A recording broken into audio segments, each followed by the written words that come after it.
और आप लोग बहुत देर से बैठे हुए हैं।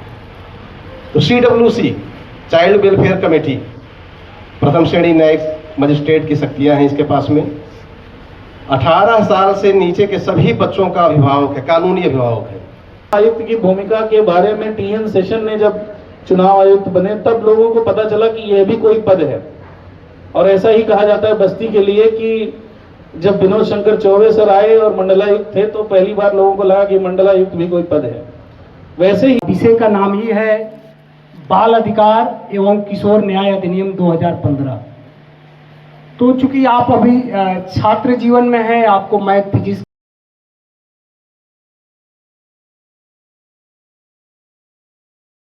मुख्य अतिथियों से आग्रह करते हैं कि वो आए और सरस्वती माता का दीप प्रज्वलन और माल्यार्पण करें। दीप ज्योति जनार्दना दीप हरतु मे पापम दीप ज्योति नमोस्तुते। बहुत बहुत धन्यवाद। Thank you sir. बहुत ही उत्साह रहता है मुझे भी यहाँ आने के लिए और आप लोग भी उसी उत्साह से दिखते भी हैं। तो एक बार जोरदार तालियां बजाइए। शाबाश, बहुत धन्यवाद। आज के इस कार्यक्रम में मैं स्वागत करता हूं जो किसी परिचय के मोहताज नहीं है, अपितु इनके आने से उस पद की गरिमा बढ़ी है जिनको आप और हम दोनों सुनने के लिए व्याकुल हैं। CWC के चेयरपर्सन श्री प्रेरक मिश्रा जी आपके सामने हैं। हम इनका हार्दिक स्वागत, अभिनंदन और वंदन करते हैं। इस प्रेक्सिस विद्यापीठ को इस मुकाम तक पहुंचाने के लिए, नींव रखने के लिए हम अभिवादन करते हैं पांडे जी का। और लगातार हमसे जिनका समन्वय स्थापित रहता है श्री सुशांत पांडे जी, जिनको आप भले ही जानते नहीं होंगे कि रोज हम लोगों की मुलाकात होती है, लेकिन हर दूसरे दिन हम लोगों की मुलाकात 15 मिनट के लिए, 20 मिनट के लिए जरूर हो जाती है और किसी न किसी टॉपिक पर हम लोग डिस्कशन करते हैं। कुछ चीज़ें आप लोगों के बीच में आ जाती हैं, कुछ समाज के लिए हम लोग डिस्कशन करते हैं और हम लोग एक बड़े मुकाम पर भी डिस्कशन कर रहे हैं, पुलिस रिफॉर्म्स पर भी, कि पुलिस सुधार के लिए भी और क्या क्या हम लोग नागरिक सेवाएं प्रदान करें, पुलिस को उसके बिहेवियर के बारे में कैसे हम लोग सुधार करें। इस पर भी हम लोग अभी चला रहे हैं एक अभियान और हम लोग का डिस्कशन एक हफ्ता में पूरा हो जाएगा। तो एक ड्राफ्ट तैयार करके हम लोग स्कूलों में और अन्य सामाजिक संगठनों के साथ जुड़कर इस पर काम करेंगे। आज का विषय जैसा कि आप देख रहे हैं, केमिस्ट्री, इतिहास, भूगोल से पाला पड़ता है, लेकिन ये भी एक पढ़ाई का अंग है। जब आप 12 पास करेंगे उसके बाद आप LLB के क्षेत्र में भी जा सकते हैं, इंजीनियरिंग के क्षेत्र में भी जा सकते हैं, तमाम क्षेत्रें शुरू होती है। तो उसके लिए भी जानना जरूरी है। साथ साथ हम अपने अधिकारों को कैसे जानें। जब टॉपिक ही है बाल अधिकार, तो बाल अधिकार हमको कहाँ से प्राप्त होंगे, हमारा संरक्षण, पुनर्वास आदि कैसे हो सकता है, इसके लिए ये एक्ट 2015 में बनाया गया, जिसको शॉर्ट में JJ एक्ट भी कहते हैं, जुवेनाइल जस्टिस एक्ट। और उसी की एक अनुषंगिक शाखा कहिए या राज्य सरकार के जो महिला एवं बाल मंत्रालय है उसके अधीन इसकी स्थापना, जो CWC, आप चेयरपर्सन सर को देख रहे हैं, CWC की स्थापना हर जनपद में एक या अधिक CWC की स्थापना हो सकती है। इसकी पूरी प्रोसेस राजपत्र में दिया जाता है। और इसी एक्ट जो आप देख रहे हैं बाल अधिकार एवं किशोर न्याय अधिनियम 2015, इसी की धारा 27 सेक्शन 27 के अधीन CWC का गठन किया जाता है।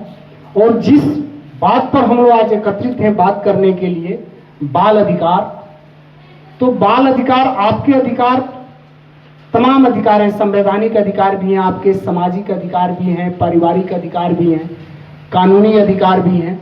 लेकिन आज हम बात करने वाले हैं जिसके लिए यह संस्था CWC प्रवृत्त हुई है, कार्य रूप में आई है, राज्य सरकार ने इसका क्यों गठन किया है, इस पर हम लोग बात करेंगे। और डीपली तो जानकारी सर देंगे, जिसको हम भी सुनेंगे और आप भी सुनेंगे। हम एक आपको तब तक के लिए एक आइडिया डेवलप कर रहे हैं कि यह संस्था क्यों जनपद में काम कर रही है। यह संस्था उत्तर प्रदेश के सभी 75 डिस्ट्रिक्टों में काम कर रही है।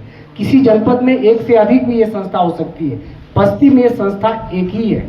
लेकिन हम लोगों ने इस संस्था को जाना, पहचाना और ये संस्था कितनी एक्टिव है, कैसे काम कर रही है, वो सर के पदार्पण के बाद, उस पद को सुशोभित करने के बाद, जैसा अगर मैं गलत नहीं हूं तो सर को लगभग 4 साल हो गए यहाँ। सर 4 साल हो गए, 4 साल सर को यहाँ हो गया बस्ती में। और 2015 के बाद ही ये संस्था अस्तित्व में आई है। ये अधिनियम एक्ट बनने के बाद ही ये संस्था CWC अस्तित्व में आई है। और सर के आने के बाद लोग जानने लगे हैं कि CWC क्या है। प्रथम वर्ग न्यायिक मजिस्ट्रेट की शक्तियां प्राप्त हैं। साथ ही साथ महिलाओं को, बच्चों को, खास तौर से नाबालिग बच्चे, निराश्रित बच्चे, संरक्षण विहीन बच्चे, भिक्षावृत्ति करने वाले बच्चे या किसी नियोजन में ऐसे लगा दिए गए हैं जिनसे उनसे खतरनाक नियोजन लिया जा रहा है, रोजगार कराया जा रहा है, ऐसे सारे बच्चों का एक संरक्षक के रूप में यह संस्था काम करती है। और उसके चेयरपर्सन जो होते हैं वो एक संरक्षक के रूप में होते हैं। तो हमने इस पर कुछ एक पेज का ही हमने बनाया। आते आते हम कहीं कुछ विषयांतर हम हो जाए, इसलिए हमने इसमें एक पेज में इस चीज़ पर हमने अपनी तरफ से एक नोट्स बनाया। तो उसको मैं पढ़ के आपको सुना दे रहा हूँ कि बाल अधिकार एवं किशोर न्याय अधिनियम 2015 जागरूक बालक सुरक्षित भविष्य विषय पर आज ये कार्यशाला आयोजित है। और JJ एक्ट, जैसा कि आप किशोर न्याय अधिनियम 2015 देख रहे हैं, इसकी 27 ब्रैकेट में 1 इस सेक्शन धारा के अधीन CWC का गठन राज्य सरकार प्रत्येक जनपद में मिनिमम 1 CWC अथवा अधिक का भी गठन कर सकती है, जिसकी प्रक्रिया राजपत्र में होती है। यह राज्य सरकार के अधीन महिला कल्याण बाल विकास विभाग के अधीन कार्य करता है। किशोर किसको कहते हैं, आपके मन में जिज्ञासा आ रही होगी। किशोर वह सभी बालक बालिका हैं जो 18 वर्ष से कम के हैं, यानी जिन्होंने 18 वर्ष की अपनी उम्र पूर्ण नहीं की है, वो सारे बच्चों को किशोर कहा जाता है। और यही किशोर जब किसी क्राइम से रिलेटेड हो जाता है, क्राइम करते हुए पकड़ा जाता है या क्राइम में इन्वॉल्व रहता है, तो उस बालक को कहा जाता है विधि विरुद्ध बालक। क्या कहा जाता है? इंग्लिश में कहेंगे child in conflict with law, जो विधि से बितर हो गया है, इतर हो गया है, जो हमारी लॉ व्यवस्था है, कानून व्यवस्था है, उससे वो बाहर कदम रख लिया है, या तो रखते हुए इन्वॉल्व है या पकड़ा जाता है। ऐसे बच्चों के साथ हम कैसे व्यवहार करें? हम मीन्स पुलिस। ऐसे बच्चे जो विधि विरुद्ध हो गए, माने कानून का उल्लंघन उन्होंने कर दिया, तो उनसे हम एक बड़े व्यक्ति द्वारा, जैसे अब सामने मीडिया बंधु बैठे हैं, इनमें से इनको फर्स्ट को ले लीजिए तो इनकी उम्र 35 से 40 वर्ष के आसपास होगी। इनके द्वारा कोई अपराध किया गया और एक आपके द्वारा कोई अपराध कर दिया गया, बराबर बराबर अपराध दोनों आदमी के साथ किया गया, दोनों ने कर दिया। एक ही क्राइम को अलग जगह पर आपने कर दिया, उन्होंने कर दिया। उनके साथ हमारा बिहेवियर अलग होगा, आपके साथ हमारा बिहेवियर अलग होगा। आप मीन्स जो 18 साल से कम के बालक बालिका हैं, उनके साथ हमको व्यवहार अलग रखना पड़ेगा, क्योंकि आप अभी परिपक्व बुद्धि के नहीं है कि आप क्राइम के फ्यूचर को समझ सकें। इसलिए आपके साथ एक हमारा बिहेवियर दूसरा होगा, आपको अरेस्टिंग का बिहेवियर दूसरा होगा, आपको अरेस्टिंग के पास बाद सर के पास ले जाने का बिहेवियर दूसरा होगा।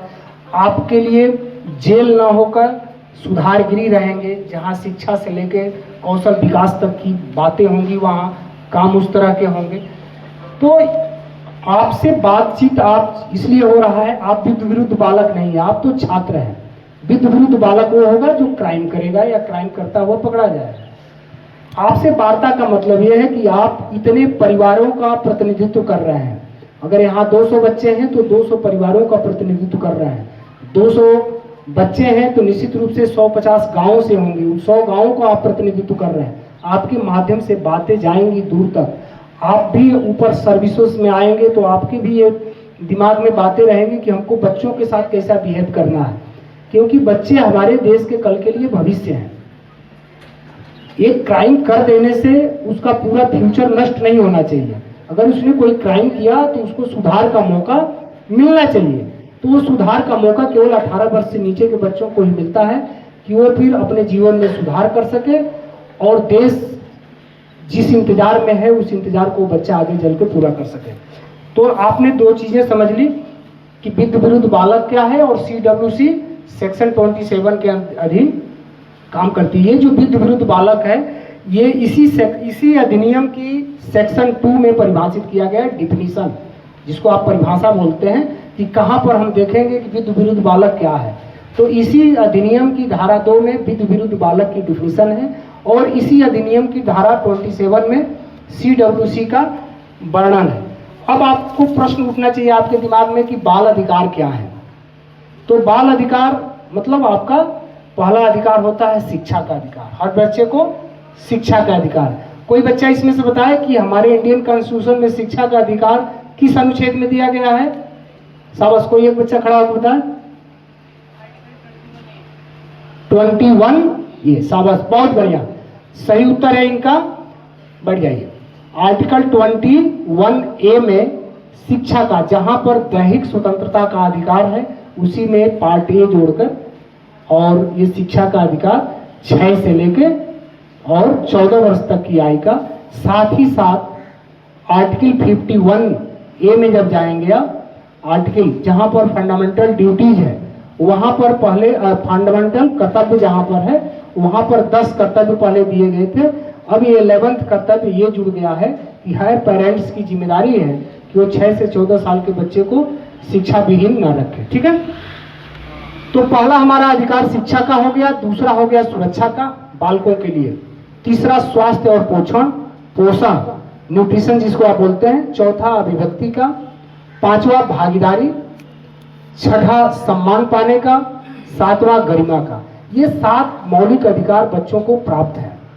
मौलिक अधिकार आप 6 ही पढ़ते हैं ना फंडामेंटल राइट में, लेकिन यहाँ पर देखिए बालकों के लिए 7 प्रकार के अधिकार आपको कानून की दृष्टि से प्राप्त है, ये एक्स्ट्रा भी प्राप्त हो गया। और विद्या विरुद्ध बालक हम बता ही दिया आपको क्या होता है।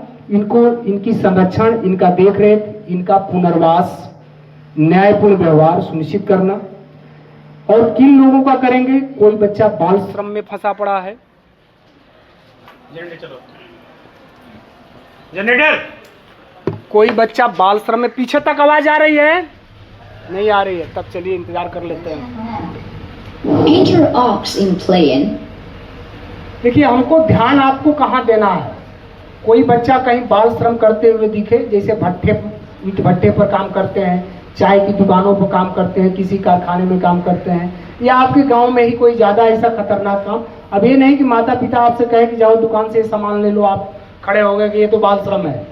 ये नहीं बाल श्रम। बाल श्रम को 23 इंडियन कॉन्स्टिट्यूशन के अनुच्छेद 23-24 में आप जब पढ़ेंगे वहाँ बताया गया खतरनाक नियोजन जिससे आपको शरीर पर प्रभाव पड़े, मस्तिष्क पर प्रभाव पड़े, ऐसा काम बाल श्रम कहलाता है।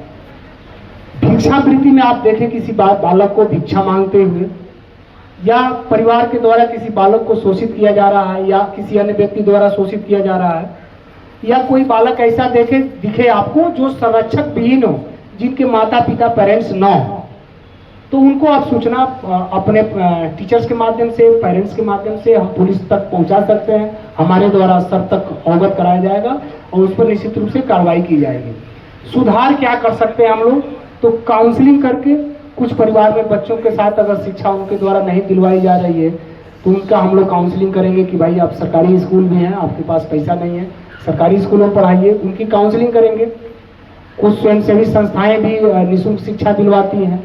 आपका स्कूल भी ऐसे बालकों को प्रमोट करता होगा जिसके पास बिल्कुल पैसा नहीं है, उनको भी यहाँ से भी प्रोत्साहन होता होगा।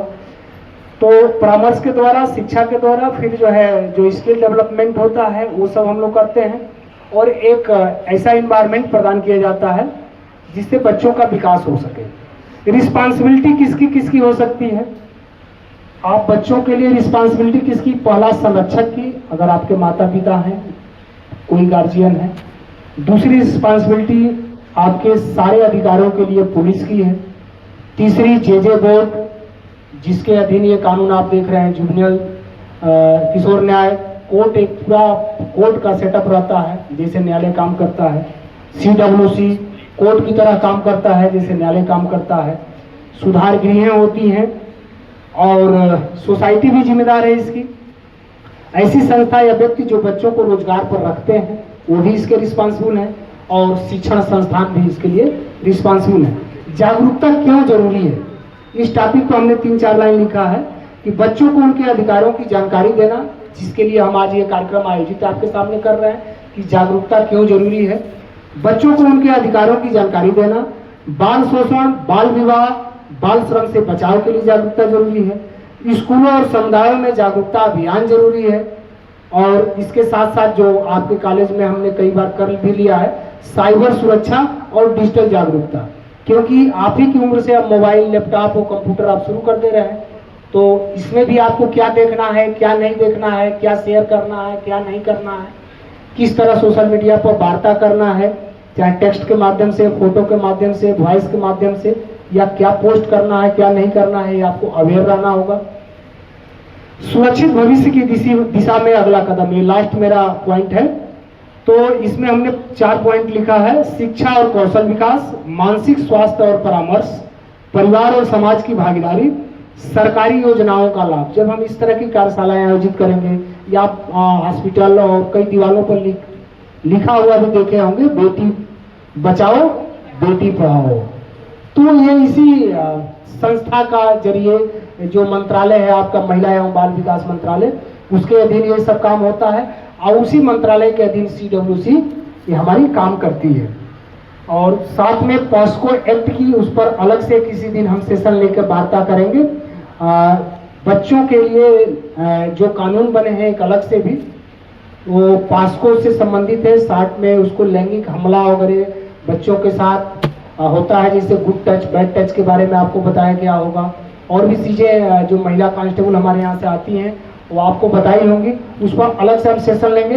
आज हम लोग केवल सुनने के लिए व्याकुल हैं, और इसलिए व्याकुल हैं कि सर का एक कार्यक्रम किसी और थाना क्षेत्र में हमने मीडिया पर, सोशल मीडिया पर देखा, तो फिर आपके डायरेक्टर सर से हमारी बात हुई, और फिर सर से हम लोगों ने अनुरोध किया कि सर हमारे भी क्षेत्र में आपका समय, चूंकि बहुत बहुमूल्य समय है, इसलिए है कि कोर्ट का समय है इस समय, वहाँ पर बैठने का समय है, उसमें से आपने 1 घंटा अगर समय दिया है तो हम लोग सर के बिल्कुल हृदय से आभारी हैं।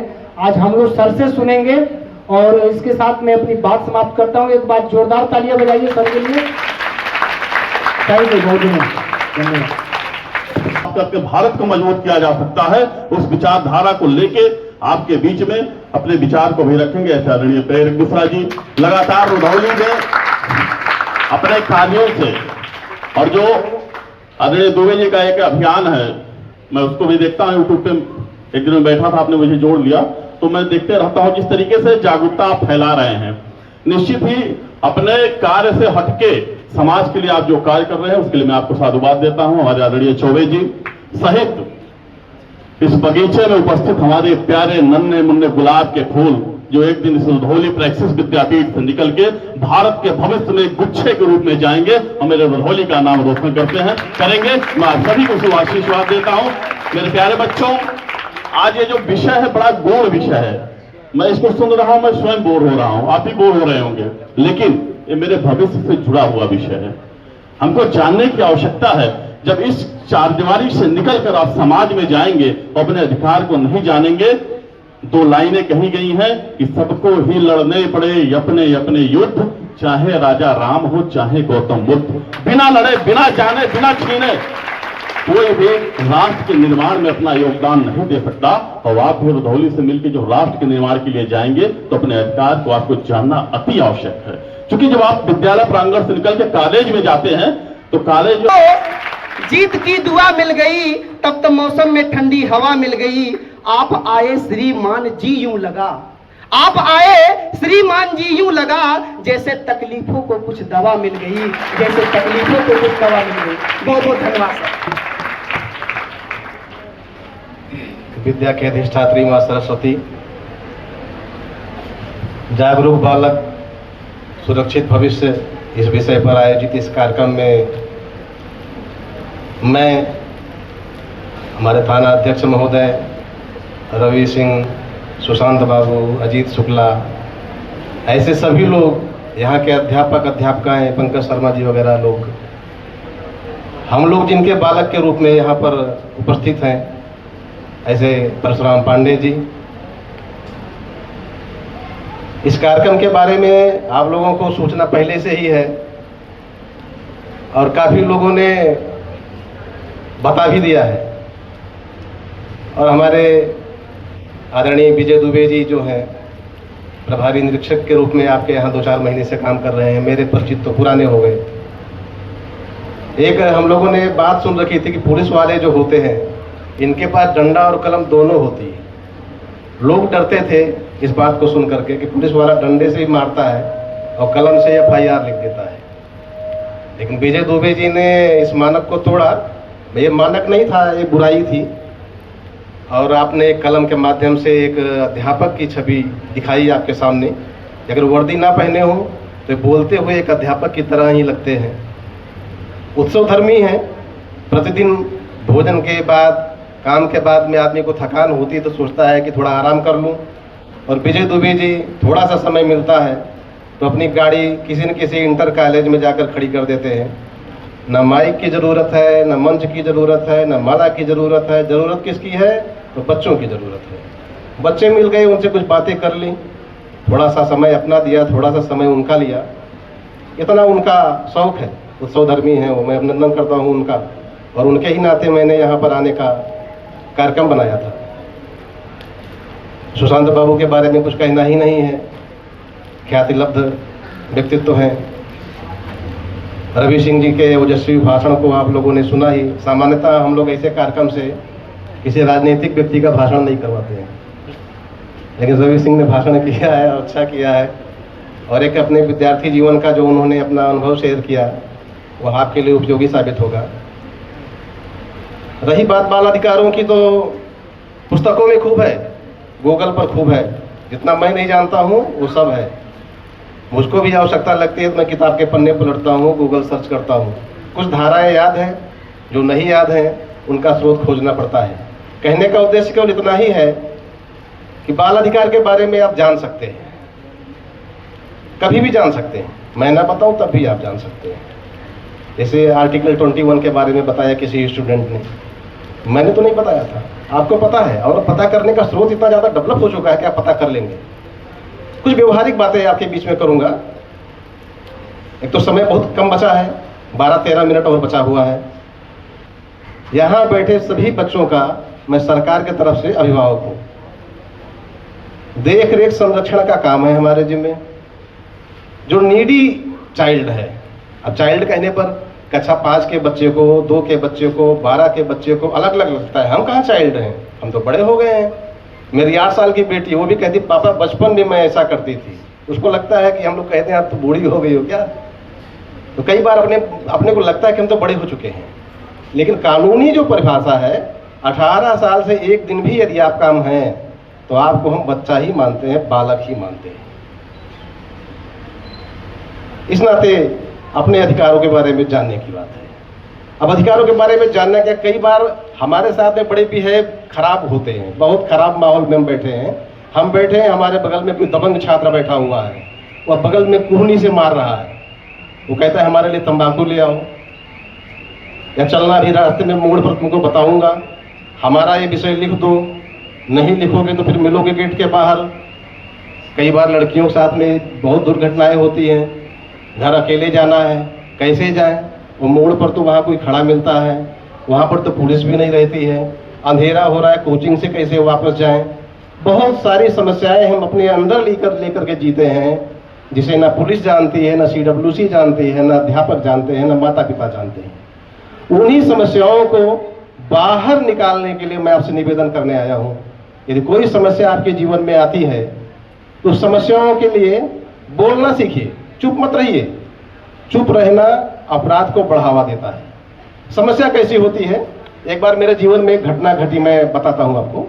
मैं एक सामाजिक संगठन से जुड़कर लंबे समय तक काम करता था। पड़रौना में मेरा केंद्र था, वहाँ से मेरा ट्रांसफ़र हुआ। एक वहाँ के बड़े उद्योगपति थे, तो उन्होंने कहा कि चलिए मैं आपको छोड़ आता हूँ गोरखपुर तक। मेरा गोरखपुर केंद्र बना था।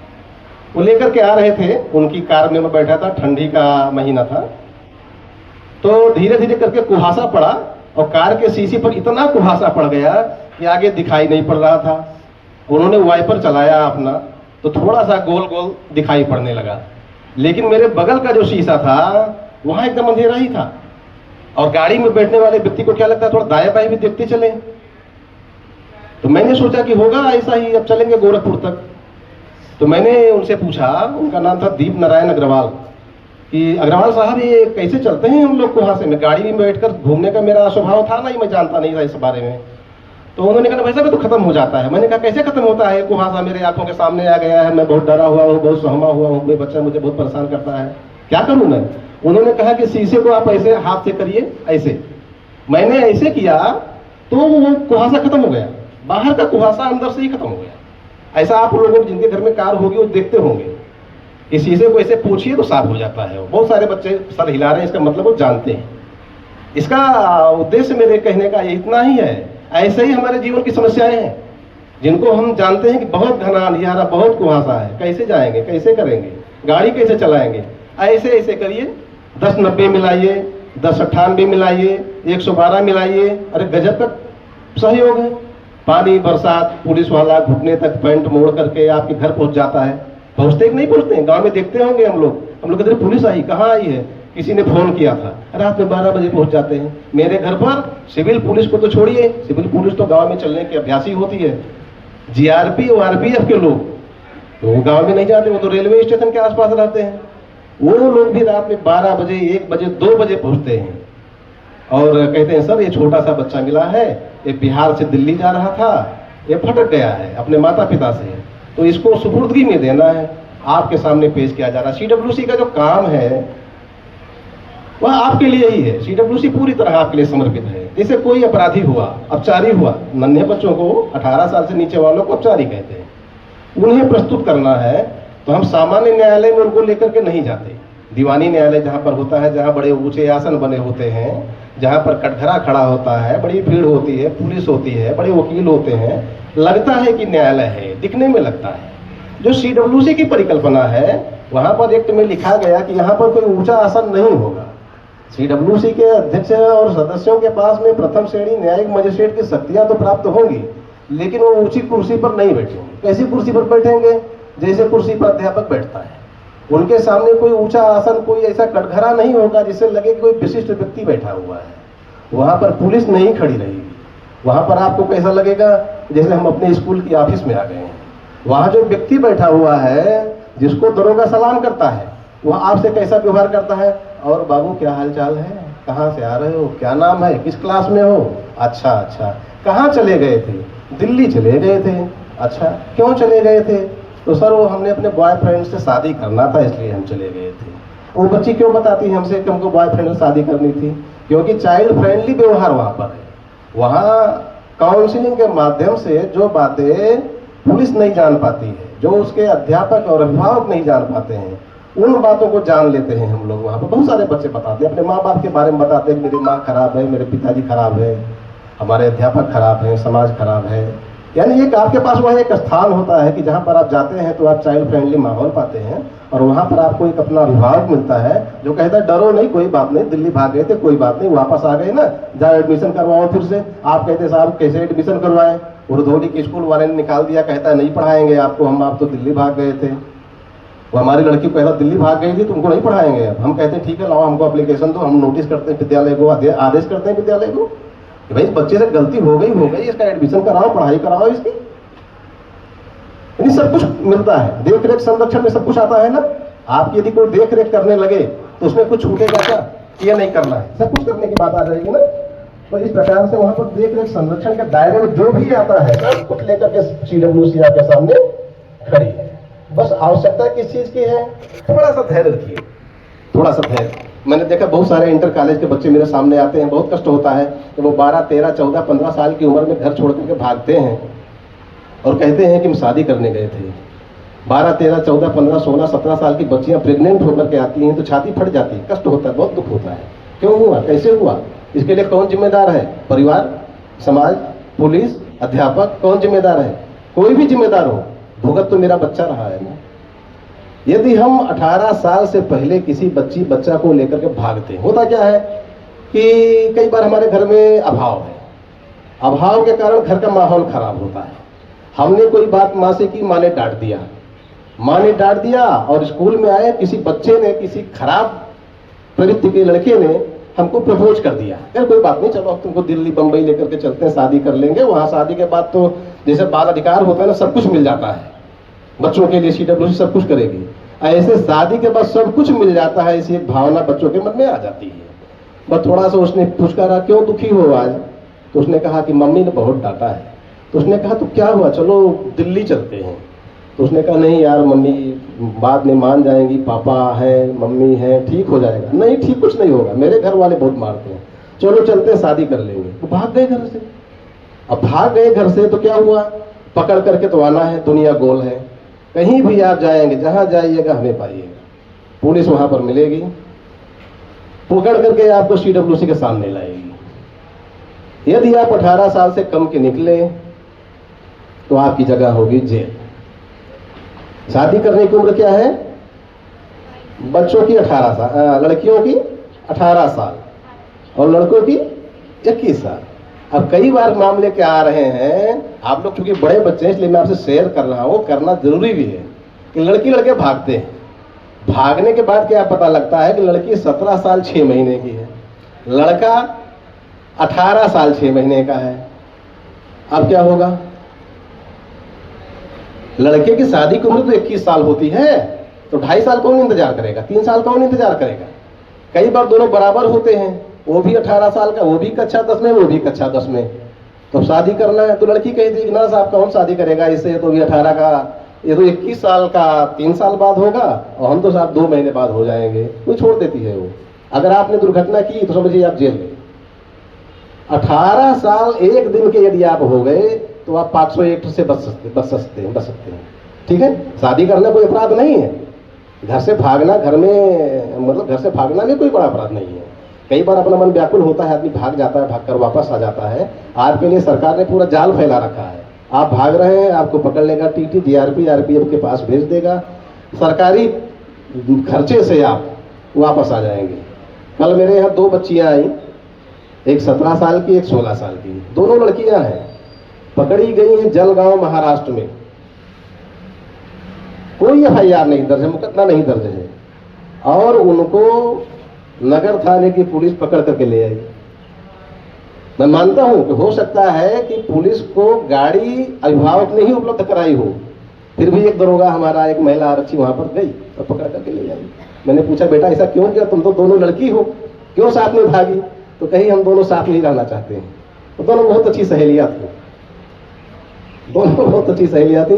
तो एक के बाबा ने बताया कि सर इसका बाप चंडीगढ़ रहता है, इसको हम चंडीगढ़ भेज देंगे, अब यहाँ नहीं रहने देंगे। ठीक है, तो आप कहीं भी जाएंगे तो आपके लिए सरकारी सुविधा तो खड़ी है, वहां आपको सुविधा मिलेगी। यदि हम जागरूक हैं, हमारा बालक यदि जागरूक है तो गलती ही नहीं करेगा। हम 18 साल के बाद शादी करने करो ना, कौन रोक रहा है? 18 के हो जाओ, करो। 18 के पहले करोगे तो आप जाएंगे बाल सुधार गृह, लड़की जाएगी लखनऊ।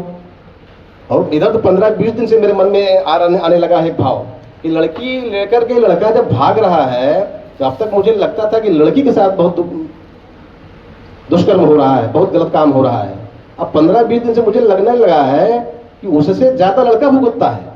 कि बच्ची हमारी जब भाग करके वापस आती है, हम लोग काउंसलिंग करते हैं, घर भेज देते हैं, तो उसे लोग बेचारगी की दृष्टि से देखते हैं कि यह तो बेचारी है।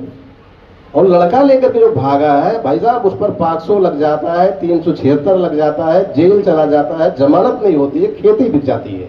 और उसके बाद जानते हैं जब छूट करके जाता है तो कोई फूल माला नहीं पहनाता। लोग कहते हैं ये लड़की लेकर भागा था, ये बलात्कारी है या दुष्कर्मी है, इसने अपने गांव की बहन बेटी की तरफ इस प्रकार का भाव से, इस प्रकार से देखा था। अगर हमारा बालक जागरूक होगा तो हम ऐसी गलती करने से रोकेंगे उसको। हम तो अच्छे लोग हैं, हम तो कर नहीं सकते ऐसा, ठीक है। लेकिन इस कार्यक्रम का क्या उद्देश्य होता है? मैसेज देना होता है। मैंने बताया ना कि जितनी बातें मैं बता रहा हूँ उतनी सारी बातें आप जानते हैं, उससे ज्यादा भी आप जानते हैं, जानने के स्रोत भी आपके पास में, हर हाथ में मोबाइल है ना, जान लेंगे आप। इस कार्यक्रम का उद्देश्य केवल था मैसेज देना, संदेश देना। यहाँ पर हमको जो जानकारी मिलेगी अपने बगल वाले को बताएंगे कि भाई देख गड़बड़ कर रहे, मुझे लगता है तुम भागने वाले हो, भागना मत 18 के पहले, नहीं 500 लग जाएगा, मान जाएगा आपकी बात। यदि वो माना तो एक अपराध होने से बच गया, एक अपराध होने से बच गया, तो हमारे देश का सिस्टम जो है सफल नहीं होगा। हमारे देश का जो भविष्य है, हमारा जो बच्चा, हमारा जो बालक है, वह सुरक्षित रहेगा, हमारी बहनें, हमारी बच्चियां, हमारी बेटियां सुरक्षित रहेंगी। तो इस कार्यक्रम का उद्देश्य इतना ही है केवल, यदि अपने मन में कुछ बातें आती है तो भय को दूर करना है, चुप नहीं रहना, बोलना है। हमारे सामने यार जब इंस्पेक्टर आकर के खुद वर्दी पहन करके आपसे बात कर रहे हैं, क्यों नहीं बताते हो उनसे कि सर हमारे गांव का पड़ोसी का लड़का है, उसको फलाने मारते हैं, फलाने उसको छेड़ते, क्यों नहीं बताते हो उसे? खड़े तो है सामने, क्या करेगी सरकार, कितना करेगी? हमको बताना है, 112 मिलाना है ना, मिलती है पुलिस ना मोड़ पर, हमको 1098 मिलाना है ना। अब आपको बताऊं मैं, आप यहाँ से विद्यालय से जा रहे हैं घर, आप हो चाहे आदरणीय परशुराम पांडे जी हो, एक 3 साल का बच्चा चौराहे पर रोता हुआ मिल गया, अपने घर से गायब है वो, मान लीजिए लखीमपुर खीरी का रहने वाला है, 3 दिन से गायब था वो। अब आपने उसको पकड़ा, आपके मन में प्यार आया, आप लेकर घर चले गए, तो मम्मी कहेगी इसको कहाँ से ले आए?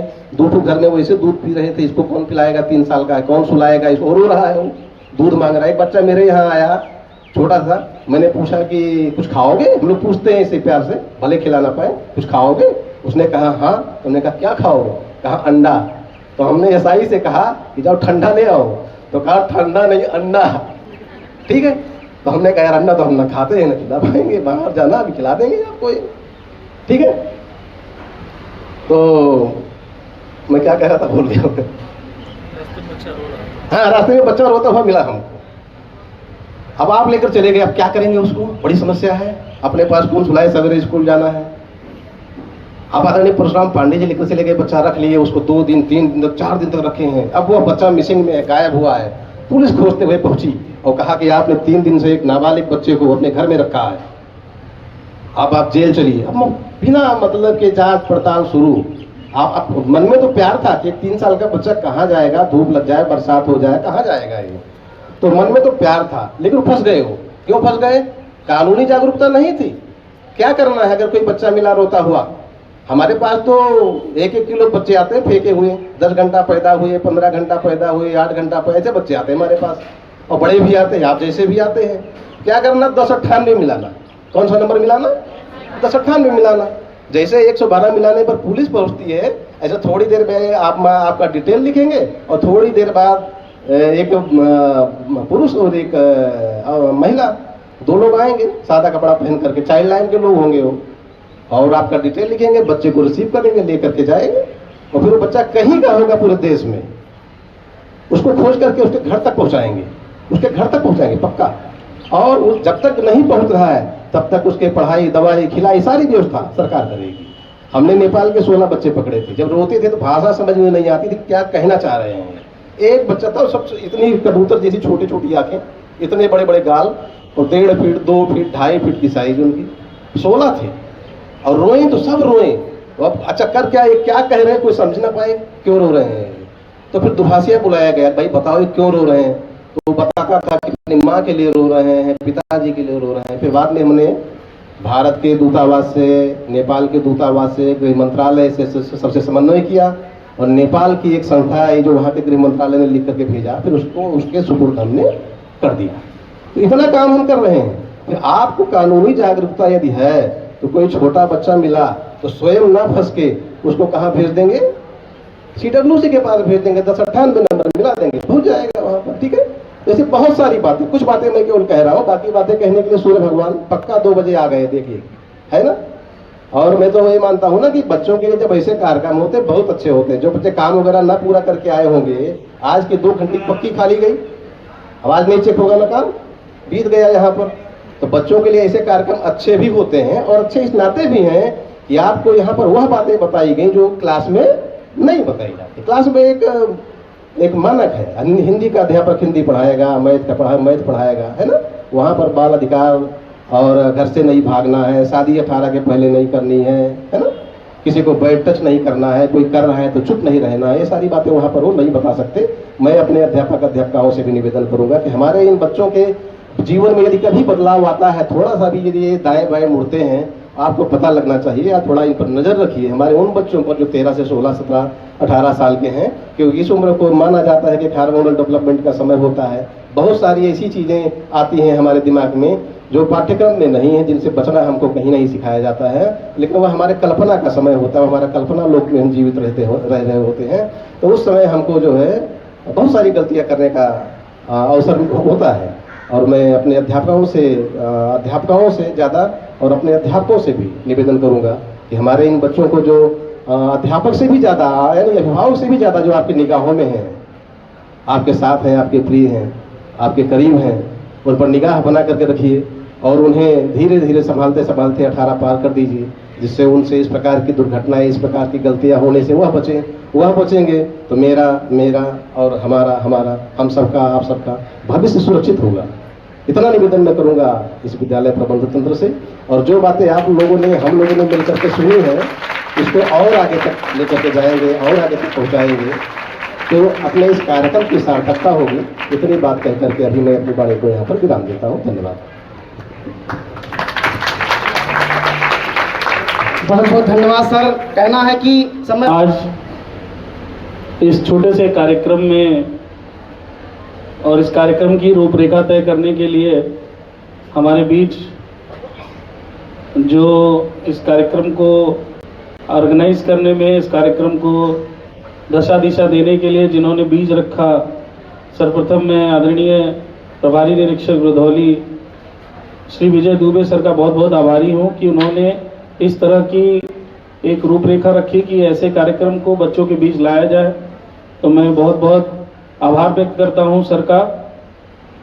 और उसी क्रम में मैं आभार व्यक्त करना चाहूँगा इस कार्यक्रम के मुख्य वक्ता, हमारे मुख्य अतिथि महोदय श्री प्रेरक मिश्रा सर का, जिन्होंने बस्ती क्या मुझे लगता है उत्तर प्रदेश में एक जो आपका पद है CWC चाइल्ड वेलफेयर कमेटी जो होती है, उसके जो चेयरपर्सन के रूप में आप जो सेवा दे रहे हैं, जो पहली बार बस्ती के, अगर वो थोड़ा सा भी व्यक्ति जानकार है कि आपने जिस तरह से इस पूरे बाल कल्याण और बाल संरक्षण की जो एक अभियान, जो मुहिम है, जिसे कानूनी रूप से अमली जामा पहनाकर उनके हितार्थ आप अपना जीवन समर्पित कर रहे हैं और कार्य कर रहे हैं, निश्चित इसमें कोई शक नहीं है कि आप इस क्षेत्र के लिए एक दैदीप्यमान नक्षत्र हैं कि आप जो है बच्चों के और बाल अधिकार के संरक्षण में इस पूरे जिले को एक नई दिशा और दशा निर्धारित कर रहे हैं। मैं आपका भी बहुत बहुत सम्मान करता हूं और आपको भी बहुत बहुत आभार व्यक्त करता हूं कि आपने अपने बहुमूल्य समय से समय निकाला। समय अभाव है और कार्यक्रम अपने अंतिम बिंदु पे चल रहा है। आप सबने हमारे बीच, हमारे बड़े भाई, हमारे घरेलू मित्रवत बड़े भाई अग्रज हमारे श्री रवि सिंह भैया भी हैं, और इस पूरे कार्यक्रम की जो रूपरेखा जो कम समय में हमारे सभी अध्यापकों ने तुरंत सुबह की मीटिंग में मैंने थोड़ा सा एक रूपरेखा तय की कि इस तरह ऐसे होगा, ये सीटिंग अरेंजमेंट होगा, इस तरह से वहाँ पे माइक ये देखेंगे।